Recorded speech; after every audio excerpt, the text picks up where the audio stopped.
Never up, never down, never. Like a theme in a song, clever. Feeling high, feeling low at the same time. Feels so right, then I'm wrong, hoping I'll be fine. But I get up, I always do. I never think, I always do.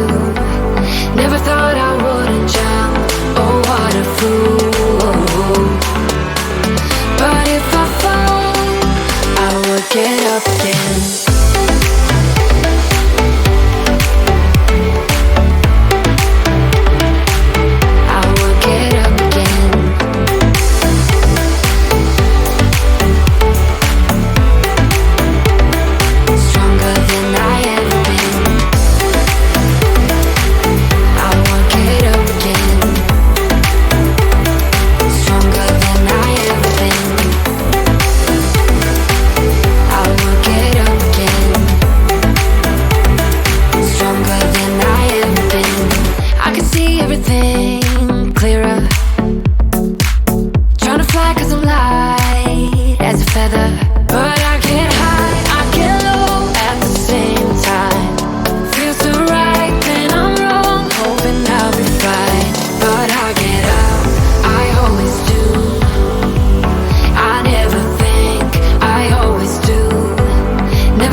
Hello, Ivy here.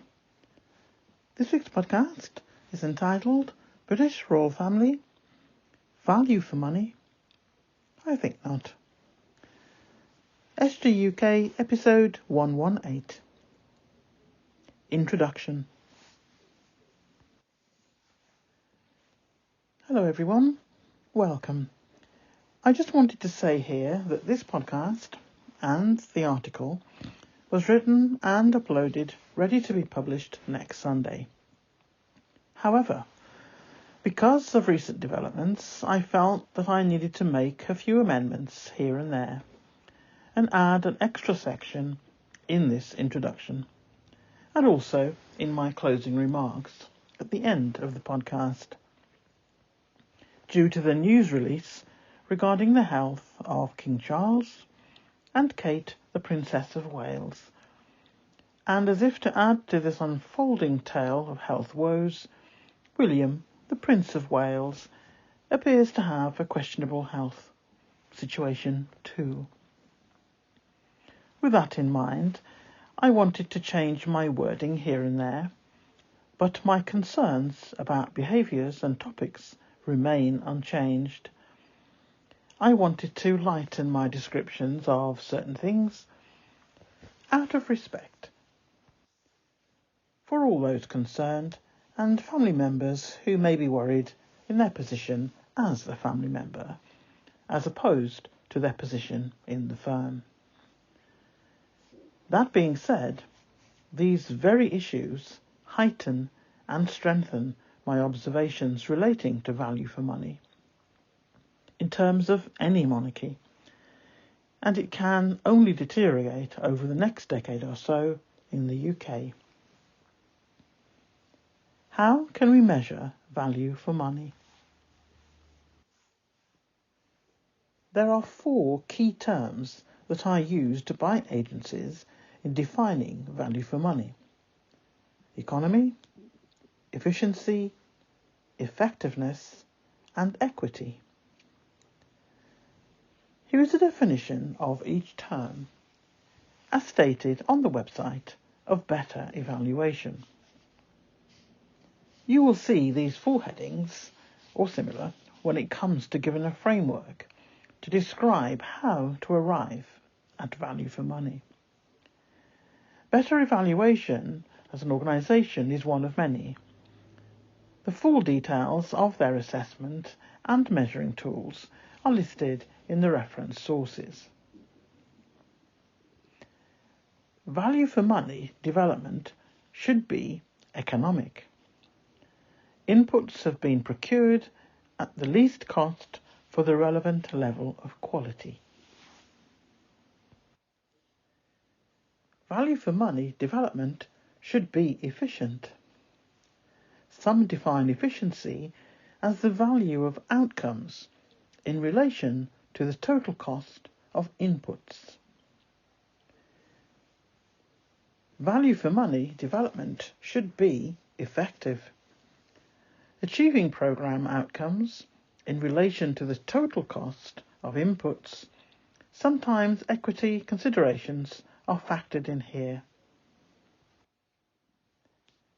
Value for money development should be equitable, ensuring that benefits are distributed fairly. It is important to note that not all agencies use all terms. This next section of the podcast will have slides giving a summary of some of this information. These are financial reports for 2022/23 taken from the Royal Family website. There is far more detail in the article, but I'm not going to read through all of that because you'll see that for yourself. You can read that at your leisure, and the slides will just have a summary. So I'm just going to quickly go through this rather than, as I said, read line by line, because you will need to have that in front of you and have your own thoughts as you go through. So the key financial details reported on the website for that period. The total sovereign grant for 2022-23 amounted to £86.3 million. 2021-22 was also 86.3 million, which is made up of a core grant of 51.8 million, which funds official travel, property maintenance, and the operating costs of the sovereign's household. The core grant equates to 77 pence per person in the UK.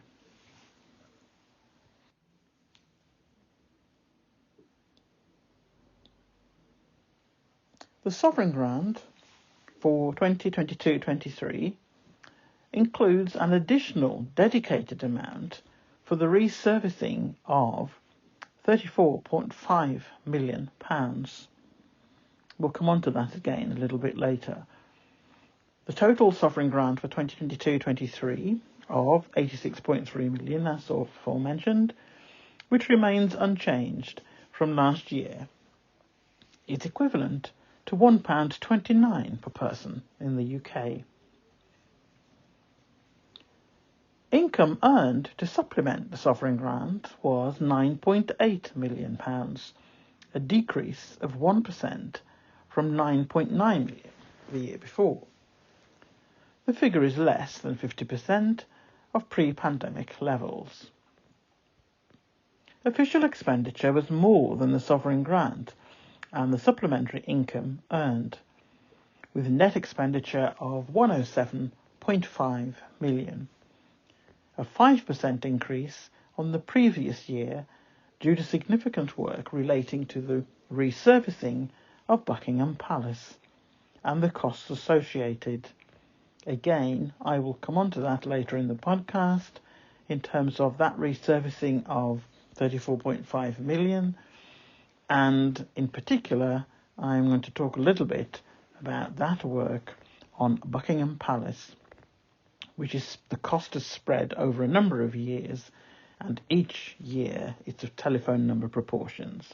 But we'll come on to that, and then we'll come back to the theme of this podcast about value for money. Other details in that report on the website. Members of the royal family undertook over 2,700 engagements across the United Kingdom and overseas, with their Majesties travelling to Germany for the first state visit of the King's reign. Over 95,000 guests were welcomed to the official residences in recognition for their contribution to society, attending over 330 events, including receptions, investitures and garden parties. Targeted initiatives across the occupied royal palaces have resulted in a 19% decrease in the natural gas and heating emissions. You may or may not have picked up a theme so far, even in the summary that I'm going through now, where how things are worded around the figures being quoted is meant to, I think, distract and give the impression that things are really good and really the finances are being looked at in close detail and it's not actually costing the taxpayer that much. They do quite like to quote the amount, the cost per person in the UK, and you're meant to focus on that. Think, oh, it's only costing me £1 something, I don't mind paying that. But if you take a seat back a little bit and have a look at some of these themes coming through and the words used, you're not actually getting that much detail in terms of how things are measured, what was the outcome that was being sought, what are the aims and objectives, what happened, what did you do, how did you arrive at that, and how do you determine if that has been effective, in what way has that been value for money. At least that's how I look at accounts. And I, over the years, looking at royal accounts, I think it's a very creative way of writing things. I'm not saying they are lies, far from it. What I'm saying is that there are words or phrases thrown into the reports at various points that bring you back to, at a really small cost, to the taxpayer. And you're not really going to be sort of looking too much in terms of what's been quoted, what's been done, and how that has been measured in terms of what has determined that is a good outcome compared to if it was saying something else. The resurfacing programme continued at pace at Buckingham Palace, which has played a central role in the events of the last 12 months. Significant work that has been completed includes key operational spaces in the West Wing and the West Gallery, as well as 2 new lift shafts and guest WCs in the East Wing, which will make the palace more accessible. 2022-23 marked the busiest year on record for incoming post, with Buckingham Palace receiving 183,207 items of correspondence. Reflecting on the year 22-23, the Keeper of the Privy Purse, Sir Michael Stevens, said, "The year covered in today's report represents an exceptional period of transition for the royal household. As we look back on those 12 months, we reflect on how the nation came together to celebrate the Platinum Jubilee of Queen Elizabeth II in June, and to mourn her late Majesty in September, while marking the accession of the King, as well as the months of preparation leading up to the Majesty's coronation. In addition to these historically significant moments, this year saw the return of many events that had been missing from the calendar throughout the pandemic, including garden parties, Maunday, Garter, and of course the first inward and outward state visits of the King's reign. More widely, the household had adjusted to supporting the full and busy programmes of their Majesties, following a period during which in-person engagements were not possible.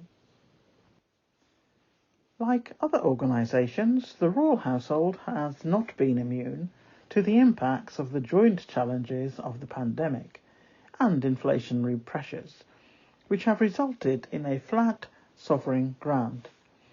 The figure for the year remained unchanged at £86.3 million, with a significant proportion funding the resurfacing of Buckingham Palace, which is now in its 7th year. The figure will remain unchanged at £86.3 million for the year 23-24. How much money does the monarchy bring to the UK? Some £1.7 billion a year. Criticism and praise for the monarchy has heightened following the death of Queen Elizabeth II. Her funeral cost UK taxpayers millions, but the royal institution brings in far greater sums each year. After 70 years of reign, the death of Queen Elizabeth II on the 8th of September 2022 has generated considerable public interest and has reignited debates on the value of the monarchy. This podcast looks at the impact of the royal family on UK, including tourism. Some of the reference sources refer to combined work on royal tourism. We have noted direct, explicit, and indirect, implicit relationships between royalty and tourism in contemporary and historic UK and international context. Whilst one reference source has acknowledged symbolic and cultural functions of monarchies, they have observed difficulties in fully grasping the extent of the UK's monarchy's economic influence due to the multifarious nature of their influence on society. Additionally, we have highlighted how problematic it is to rigorously measure the economic impact. Recent attempts to measure the size of the impact of the royal family on UK tourism have estimated the capital value of UK monarchy as a business to be £67.5 billion, up from £44 billion in 2012, and the annual contribution to the UK economy to be £1.766 billion. These estimates included indirect economic effects on tourism, trade, media, and arts. This next section of this financial report, I've included in the article 2 charts spanning 3 years, and it lists the number of admissions to the royal estates in the UK from 2019 to 2023 by establishment. I'm not going to read them all out. As I said, there is a slide, or there will be a number of slides on the screen in terms of the video podcast, and you will see the tables in the articles which you can obviously look through.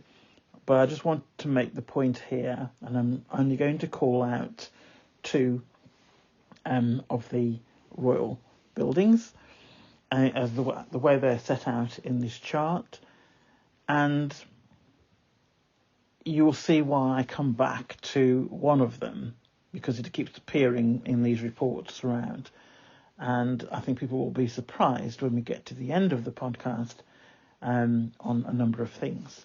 So as I said, this chart, it's a table really, of, on the first column, listing a number of property, royal property, and then the 3 columns to the right of that give a set of figures about the number of people who went through the doors of each of these establishments in terms of tourism and visiting.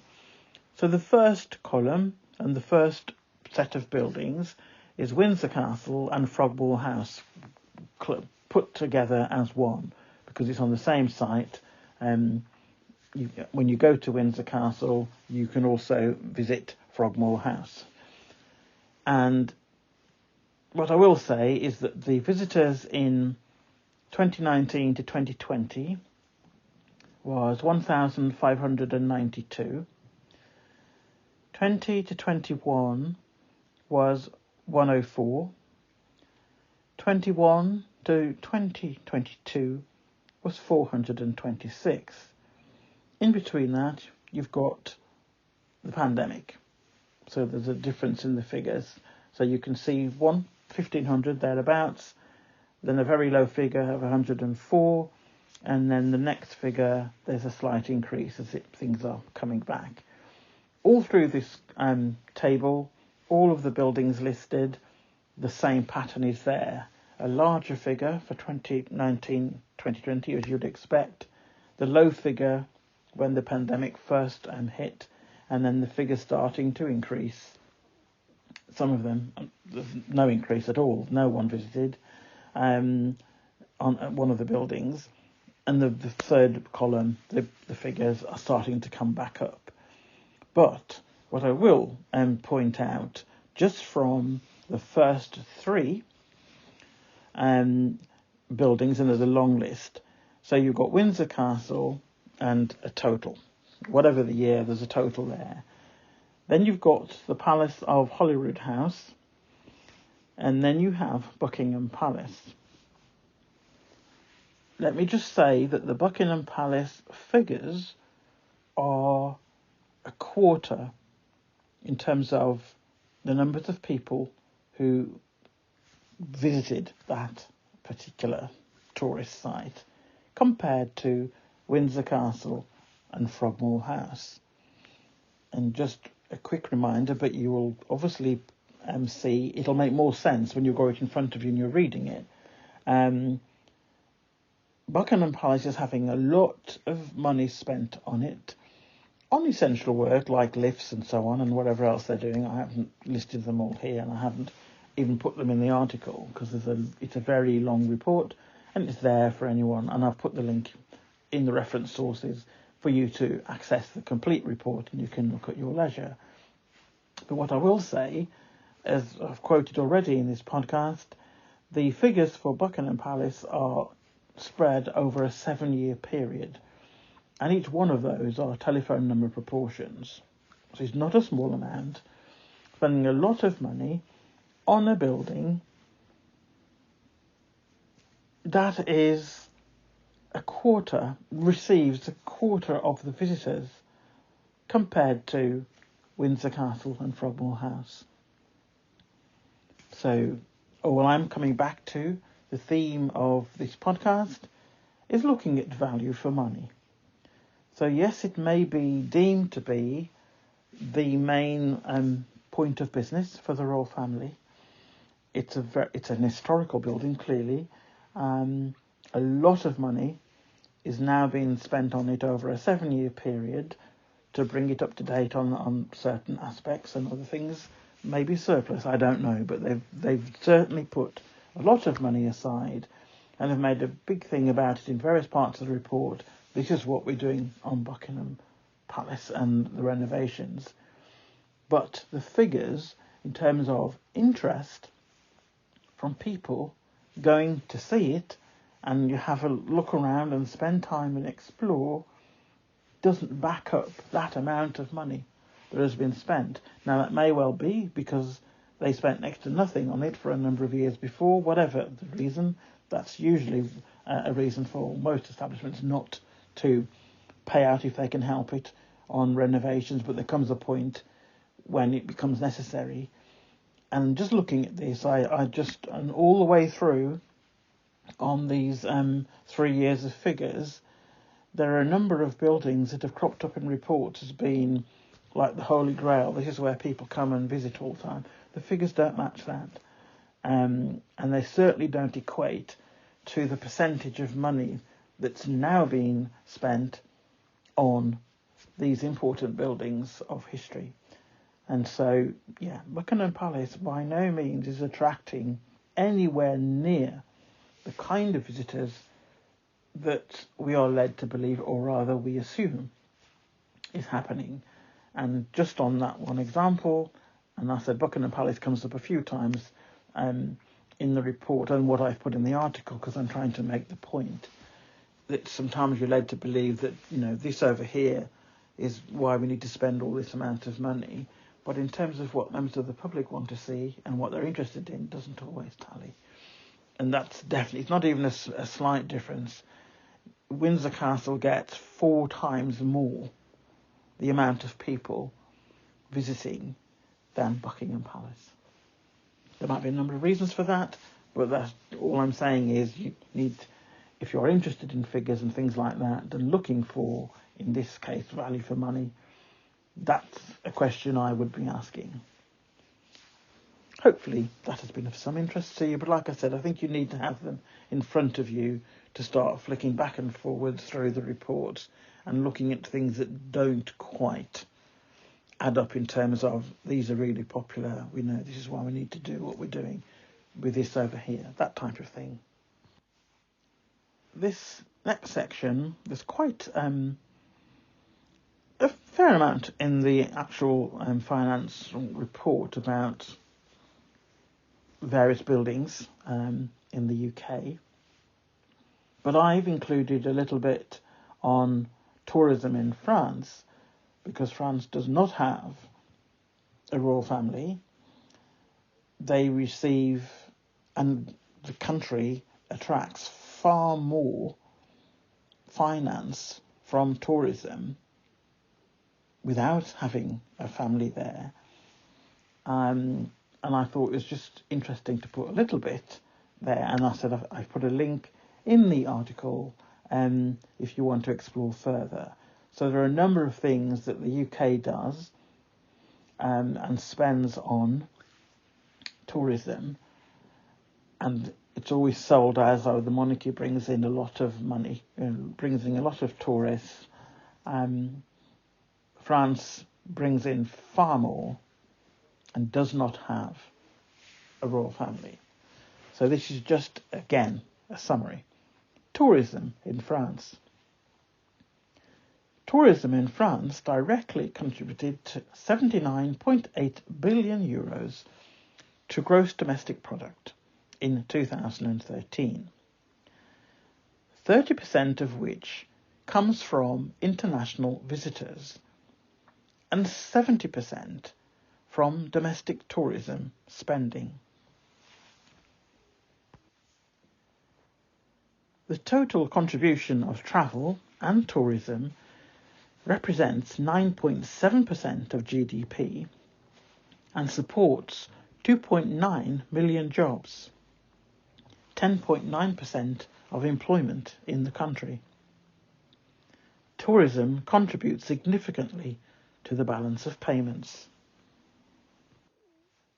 France has 45 sites inscribed in UNESCO's World Heritage List and features cities or sites of high cultural interest, Paris being the foremost, but also Loire Valley, Toulouse, Strasbourg, Bordeaux, Lyon and others, beaches and seaside resorts, ski resorts, as well as rural regions that many enjoy for their beauty and tranquility.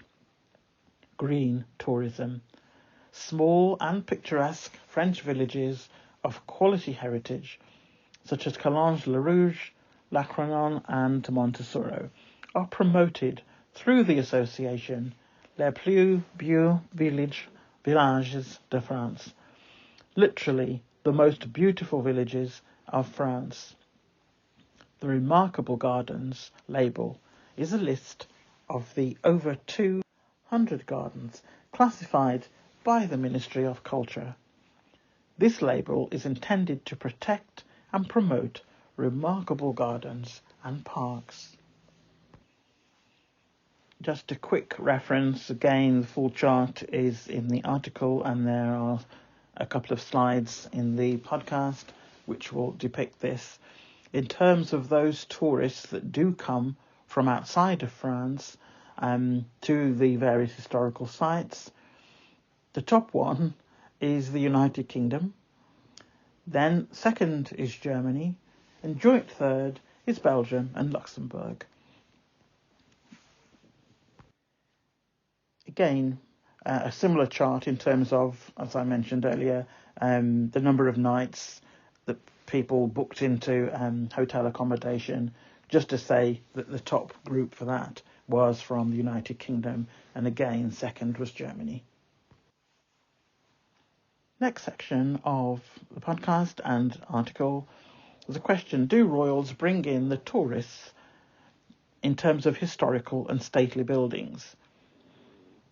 In 2022, Visit Britain found that history and heritage was the biggest pull factor to tourists. And while the international perception of Britain is certainly intertwined with the royal family, this does not tell us whether a reigning royal family is necessary for tourism. After all, the history surrounding the monarchy and places associated with them would still be here, even if the royal family was not. Ottoman palaces of Istanbul remain wildly popular attractions 100 years since the collapse of the Caliphate, as are the royal chateaux of France or imperial palaces of China. That's a quote from Visit Britain, and I have to say I think the same applies, or would apply, to the UK in the future. In my opinion, will apply to the UK in the future. I just see that's the way to go anywhere. It is the buildings, it's the historical sites that are bringing people in. Yes, they might want to read about whether it be royal families or famous people doing various things in their life, but they're not going to board a plane and sort of, come and visit on the hope that they might see, one of these people walking across in front of them. I don't think it's about that. They'll come for things like weddings and funerals and changing of, trooping of the colour and things like that, and changing of the guards. That's different. Those are particular events around sort of people that are connected to the royal family. But I personally don't think that's why people travel. They're coming to see the buildings that they read about and see on TV for various, like I say, trooping the colour. And that's what the pull is. And the fact that, I said, France is not the only one, but it's one of the ones that they always quote because of the high amounts that they bring into the country, and they don't have a royal family. And Visit Britain says in their report, the link is in at the end of the article, I'm just quoting bits from it. Lack of royalty does not seem to have affected these countries' appeal, each of which attract more tourists annually than the UK. Does British tourism really need the royal family? Even though royal places are popular, they are far from the UK's most popular attractions. Of Britain's 10 most visited free and paid for attractions in 2021, none were royal attractions. The highest ranking royal attraction was the Tower of London, making only 17th on the list. Typically, Chester Zoo attracts more visitors than Windsor Castle or Buckingham Palace, although these stats do not differentiate between domestic and international tourists. In the most recent Windsor Visitor Survey, the majority of its tourists came from overseas. Anti-monarchy group Republic has disputed the widely cited figure that the monarchy generates £500 million in tourism income for the UK annually, which itself would be only a small fraction of Britain's £127 billion tourism economy. The group also questions why royalty barely features on British tourism campaigns or advertisements, if it is so vital to the tourism economy. It is impossible to deny that royalty adds to the UK's appeal as a tourist destination. The history and associated heritage is famous worldwide, However, what is questionable is whether a reigning monarchy is necessary for this attractiveness to continue. A little bit more from Republic's website. A YouGov poll carried out in the last few days shows just 45% prefer the monarchy over an elected head of state, which is only 14 points behind on 31%. This is the first time YouGov has asked this question, but comes a week after a similar Savanta poll put the monarchy on 48%. As with last week's Savanta poll, there was a growing number of don't knows. YouGov, that was 24%, underlining the need for greater public debate and better informed coverage from the BBC and other broadcasters. Speaking for campaign group Republic, who commissioned the poll, Graham Smith said today, "Clearly the spell is broken. The public are rapidly losing interest in the royals and support for the monarchy is collapsing year on year. While this poll is a one-off snapshot, the pattern across polls suggests support for the monarchy is collapsing. The monarchy no longer commands the support of the British people. It's time it went. It's time for that serious public debate about the democratic alternative. To broadcasters and the wider media, we need to have that informed debate where people can make a clearer choice. To our politicians, the monarchy is no longer a settled issue. Now is the time the institution must face scrutiny and accountability. That democratic alternative, far from being unknown and untested, is common across Europe. A parliamentary democracy similar to what we have today, but transformed into a political system that is principled, genuinely democratic throughout, transparent and accountable. It is a system that's in places like Ireland, Iceland, Germany and Finland has provided not only stable and effective government, but also some exceptional and inspiring heads of state. Yet this isn't about importing ideas from abroad, but about learning from Britain's own political experience and traditions and creating a republic we all have a stake in. The country desperately needs to renew our democratic institutions. This is a good place to start. It's simple. Hereditary public office goes against every democratic principle. And because we can't hold the king and his family to account at the ballot box, there's nothing to stop them abusing their privilege, misusing their influence, or simply wasting our money. The monarchy is a broken institution. A head of state that's chosen by us could really represent our hopes and aspirations and help us keep politicians in check. Conclusions and aspirations.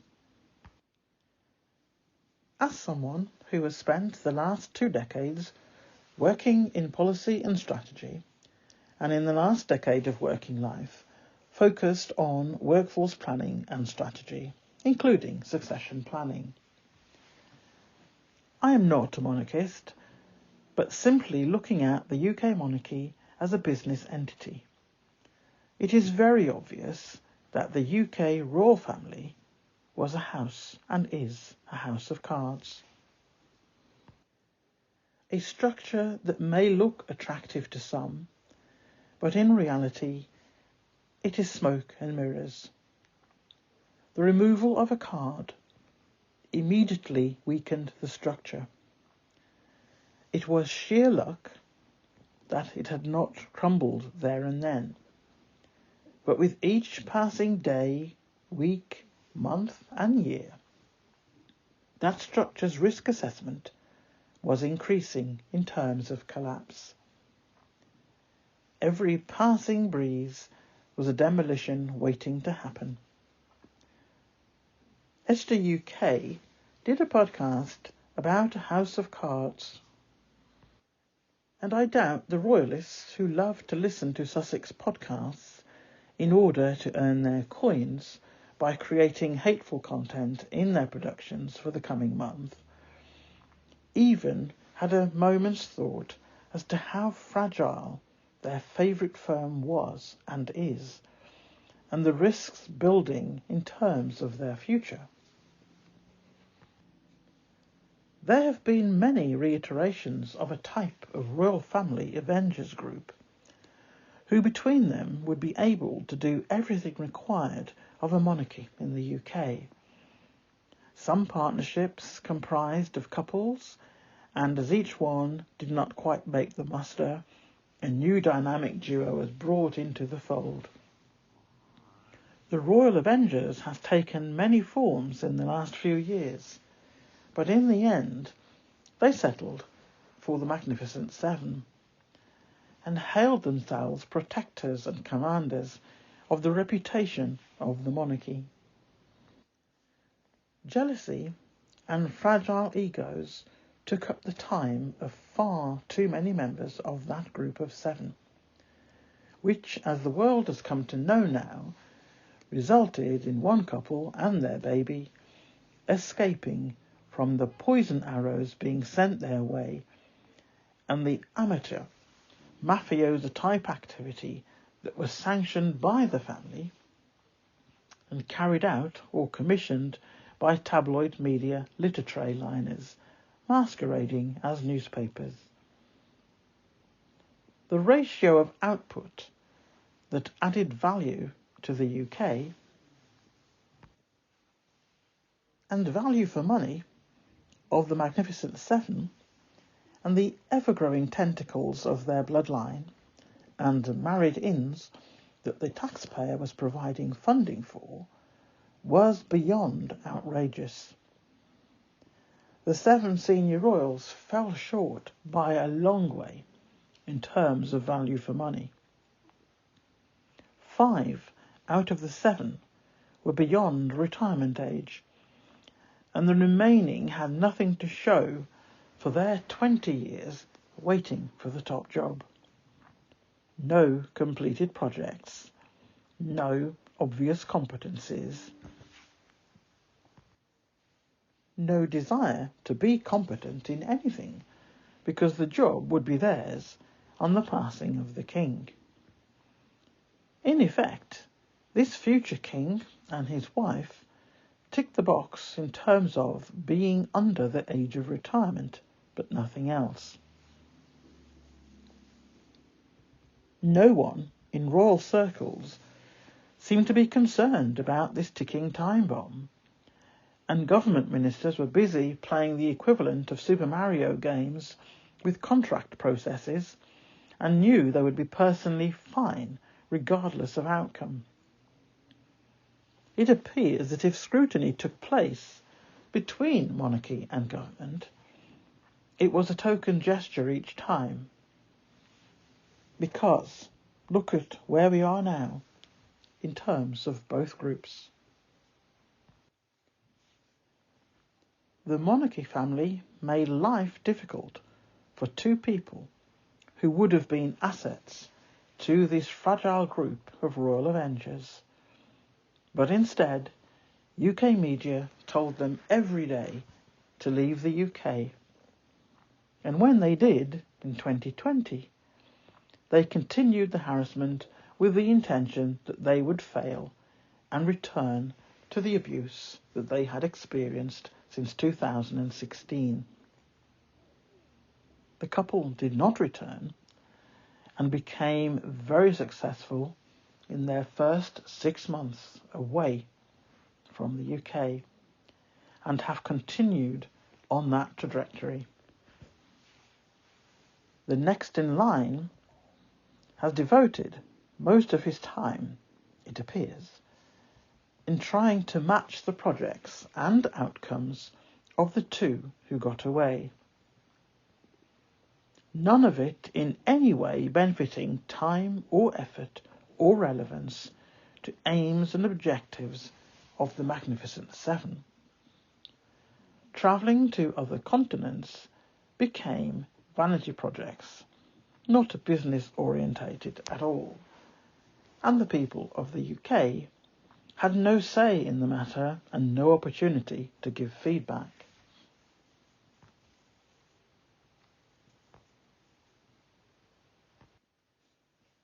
The 5 senior members worked hard. One in particular works hard and produces the statistics and has done all her adult life. But the fact remains, in the real world of business, there would have been more scrutiny about the actual aims and objectives and the measurable outcomes from all 7, in terms of their ribbon cutting and smile offensive and the obligatory royal wave. Can't really blame any individual, because there was never a requirement to act any other way. The king, whilst waiting to become the monarch, did put together a range of projects, and they were measurable, and some have been and continue to be extremely successful. Others in that group are pleasant enough, but both failed outside of the protective wing of the royal family, and now they are beyond retirement age. So there is not much point trying to do too much, if anything, differently.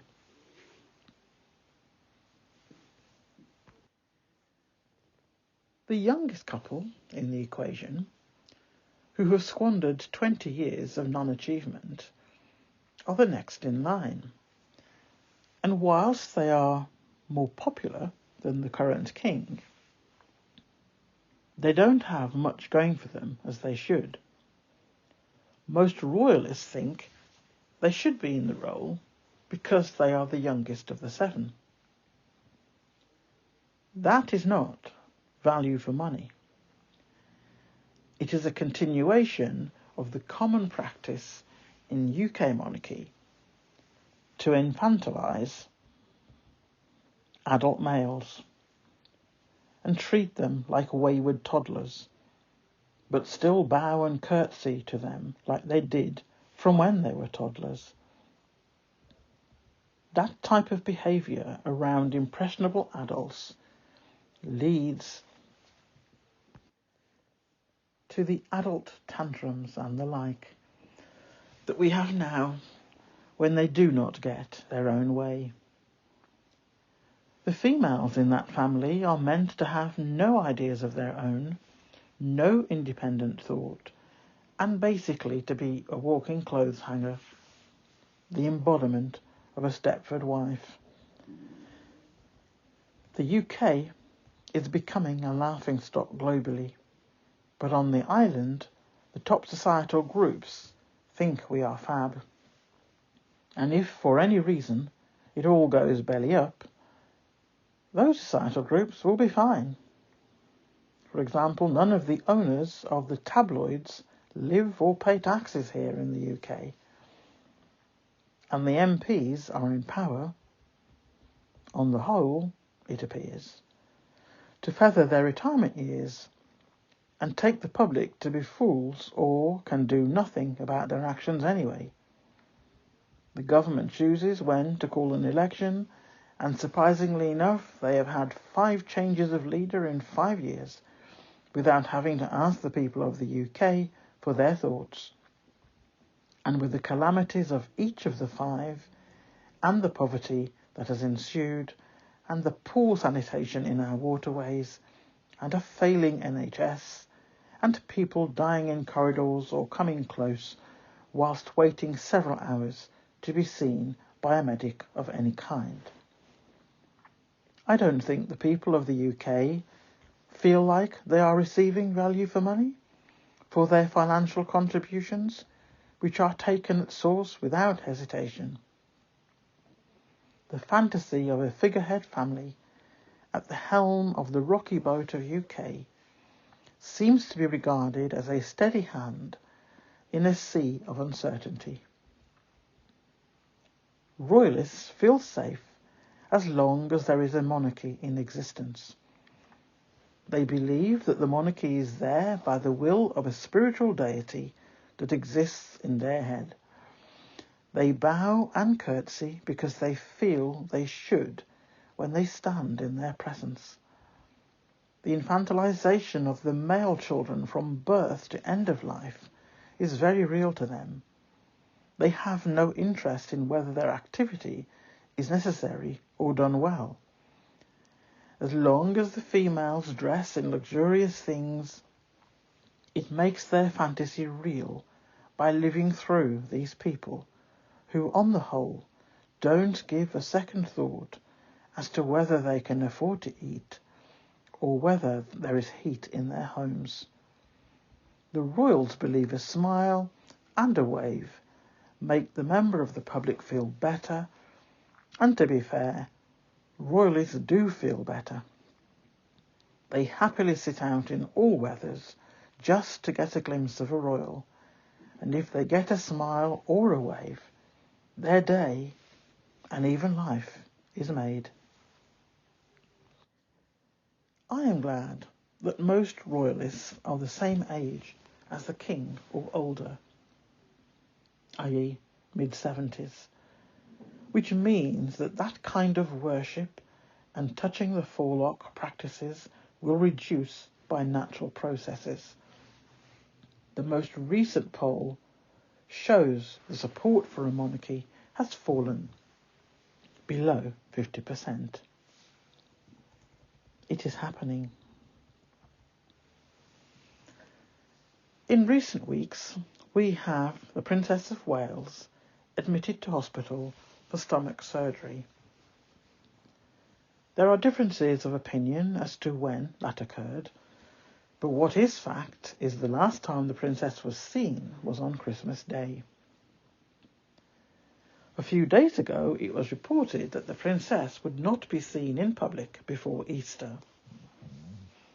And then, in the last couple of days, it has been reported in the UK tabloids that she could be away from view until the autumn of this year. Tabloids only print stories, UK tabloids that is, that the monarchy has asked them to print, in whatever style they wish, but the heart of the message always comes from the royal family. Less than a week, the UK public is informed that the King himself will be undergoing surgery, and he will be in the same medical facility as the Princess. Next report issued that both will be leaving the medical facility on the same day. The King is seen waving as he gets into his transport with his wife the Queen and is taken away. A blacked-out vehicle left the hospital earlier in the day claiming to be transporting the Princess of Wales. No one could see inside, and there are doubts that she was at the hospital on that day anyway. But whatever, she clearly is not well, and we wish both of them a smooth recovery. On paper at this point, there were still 5 people who could carry out duties and pick up any slack in the duties of the other 2. We then hear that the King has cancer. So health-wise, things have taken a difficult turn. 2 more people that are part of the 7 also declared that Edward, the Duke of Edinburgh, is unwell, and he will need to take time off. To be fair, he has not looked well for months, So there is no great surprise, just sorrow, really. Sophie, the Duchess, will also be spending time with her husband. The Prince of Wales, William, had already declared that he would be spending time with his seemingly very poorly wife. And then following the announcement of the King's cancer, not related to what he was admitted to hospital for in the first place, but discovered whilst undergoing a series of tests, the Prince of Wales said he would resume work and try to help his father, the King, because at this rate there was only his aunt, Princess Anne, and him left standing. The Prince of Wales undertook 2 engagements, and it is safe to say that he looked far from well. He has lost a lot of weight, and I am guessing that there are worried courtiers behind closed doors right now. So, in effect, there is Princess Anne only, out of the 7, who is currently fulfilling her engagements. As a non-royalist, I am of the opinion that the UK is still functioning to the standard it has been for the last few years under the current government. The world has not stopped spinning. I have quoted figures in this podcast, and there are plenty more in the article. Despite what we have been told for as long as I can remember, most of the tourists that visit the UK do indeed like to visit stately homes and famous buildings in the country. Whilst royal buildings do receive a fair amount of visitors each year, apart from the COVID years, as one would expect the figures to be extremely low. As shown on the slides and in more detail in the article, none of the royal buildings are anywhere near the top of the list of popular destinations of tourists. Buckingham Palace, which is currently having telephone-sized numbers of taxpayer funds spent on it each year, is not even close to the top royal attraction in the UK, which is Windsor and Frogmore House, and neither of those are anywhere near the top of the list of buildings visited each year by tourists, as shown on the earlier charts above. France does not have a monarchy, and 70% of the tourist attractions in France come from French residents, and 30% by tourists. The income generated is much, much higher than the UK. To bring this podcast to a close, I don't consider the presence of a monarchy family in the UK to be anything but a figurehead that brings pleasure to an ever-decreasing age group of the population. I have yet to be convinced, when there was a larger group of working royals going out and cutting ribbons and smiling and waving, that whilst it may have given comfort to many during wartime, we are long past the age and society expectations of needing a figurehead family to convince us and our allies that we are more than okay, and that we had a wealthy family to be in newspapers and magazines during troubled times, selling the notion that the public were doing well and the country was strong, etc. Younger people no longer need that from a figurehead family or group. Maybe that only worked in wartime. Hope we never find out again.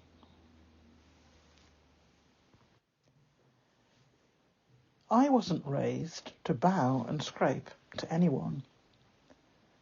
I don't believe that anyone is better than anyone else, purely by the birth canal by which they entered this world. They may be lucky, but they are not better than. Never go through life feeling less worthy. Value yourself at all times. Having a monarchy is not value for money, economically or otherwise. Their influence during times of war I can understand, but not in current times. I believe that all monarchy structures and ways of life will cease to exist in the future. A head of state of some kind is worth exploring. They would be voted in and removed by the people. The current setup of the top societal groups, which include the royal family, aristocrats, media barons, including printed and televised, police, currently look after each other as priority above the general public. The UK is not receiving value for money from any main pillar of society. Things have to change. I will bring this podcast to an end now. I hope that you have found it interesting and informative. I hope that you look through some, if not all, of the reference sources and look at some of the background to this. I didn't want to make it sound full of figures and stats.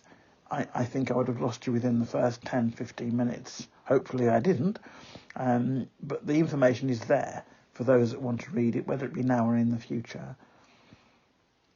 I look forward to hearing your comments, reading your comments, and hearing your views on our royal family and whether or not we do receive value for money or not. So, it's bye from me. Bye from Ivy. Bye.